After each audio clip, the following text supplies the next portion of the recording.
खुलुमबाय लोगोफोर, नोंथांमोननिसिम 18 मेनि बर' बिजों साननि गोजोन हामलायथिखौ नोंथांमोननिसिम जासिहरग्रोबाय। दिनै आङो बे 18 मे बर' बिजों साननि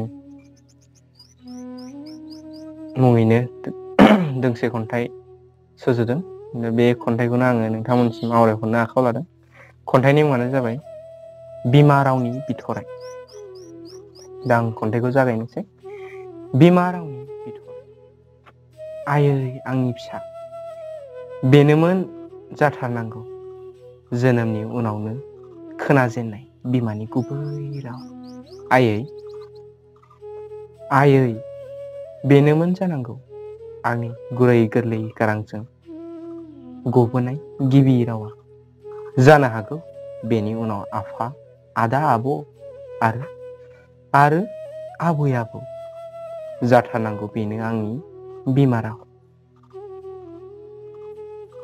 सोलोंबावबायसो बेजोंनो दानख' दाजाब, गेबें गोरोन्थि, सोंनाय फिननाय आरोबाव बायदि मैया बिगियान। मोनदांनायनिफ्राय बेसेबा मोनदांदों, नङा खायला गोखा, जानो हागौ बेरेमोदै। नै बिमा रावनि बिथराइ, मोनदांबावनो नोंनि गोदै बिदै। थाबाय थानो बिथराइ जाना, रुमुलांनो नाङा नों। आंबो फोरोंलांबावनो गथ' गथायखौ गाराङाव गाराङा गुसुं गोलाव।